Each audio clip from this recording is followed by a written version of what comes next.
Chapter 22. Gray Area, Chris Petty's Content. BFI, Sight and Sound website, March 2010. At one point in Chris Petty's haunting new film content, we drive through Felixstowe Container Port. It was an uncanny moment for me, since Felixstowe is only a couple of miles from where I now live. What Petty filmed could have been shot from our car window. What made it all the more uncanny was the fact that Petty never mentions that he is in Felixstowe. The hangars and looming cranes are so generic that I began to wonder if this might not be a doppelganger container port somewhere else in the world. All of this somehow underlined the way Petty's text describes these blind buildings while his camera tracks along them, non-places, prosaic sheds, the first buildings of a new age which render architecture redundant. Content could be classified as an essay film, but it's less essayistic than aphoristic. This isn't to say that it's disconnected or incoherent. Petty himself has called content a 21st century road movie, ambient, and its reflections on aging and parenthood, terrorism and new media are woven into a consistency that's non-linear, but certainly not fragmentary. Content is about correspondence, in different senses of the word. It was in part generated by electronic correspondence between Petty and his two major collaborators, Ian Penman, whose text is voiced by the German actor Hans Zischler, and the German musician Andy Gree. Penman's text is a series of reflections on the subject of email, that anonymous yet intimate ethereal communication. Some of Penman's disquisitions on email are accompanied by images of postcards, the poignant actility of this obsolete form of correspondence all the more affecting because the senders and addressees are now forgotten.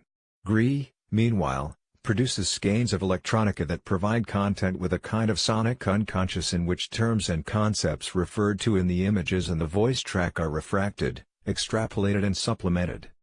One of the first phrases cited in Gree's sound work, which resembles sketches for unrealized songs, is a quotation from Roy Batty's famous speech in Blade Runner, "If only you could see what I have seen with your eyes." This is a phrase Penman has made much of in his own writings on recording, technology and haunting, and it brings us to the other meaning of correspondence. Content plays with correspondences in the sense of connections and associations.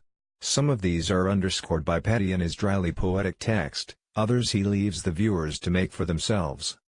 One of the most gratifying aspects of content, in fact, is that by contrast with so many contemporary television documentaries, which neurotically hector the audience by incessantly reiterating their core thesis, Petty trusts in the intelligence and speculative power of the viewer.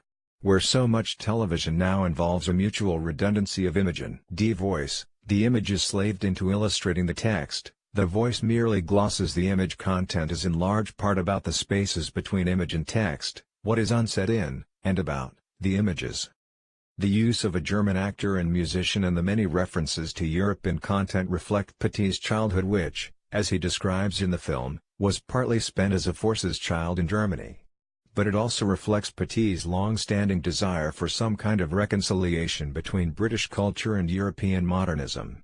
Petty has described content as an informal coda to his 1979 film Radio On, recently reissued on BFI DVD. With its strong debt to European art cinema, Radio On projected a rapprochement between British and European film that never happened, a rapprochement anticipated in the 1970s art pop, Kraftwerk, Bowie, used so prominently in that film.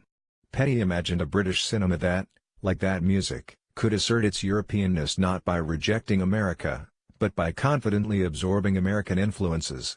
Yet this future never arrived. Radio On, Petty said in a recent interview, ended with a car stalled on the edge of the future, which we didn't know then would be Thatcherism. Ahead lay a bizarre yet banal mix of the unprecedented and the archaic. Instead of accelerating down Kraftwerk's Autobahn, we found ourselves, as Petty puts it in content, reversing into a tomorrow based on a non-existent past, as the popular modernism Radio On was part of found itself eclipsed by a toxic addictive confection of consumer-driven populism, heritage kitsch, xenophobia and U.S. corporate culture.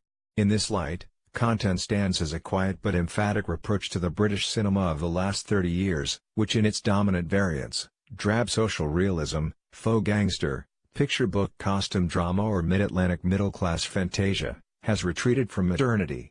It isn't only the poor and the non-white who are edited out of Notting Hill, for example, it's also the West Way, West London's Ballardian flyover, which now stands as a relic of the modern city that London never became.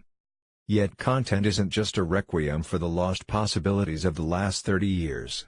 In its use of stunning but underused locations, the ready-made post-Fordist science fiction landscapes of Felixstowe Container Port, the eerie Cold War terrain of nearby Orford Ness, content demonstrates not only what British cinema overlooks, but what it could still be.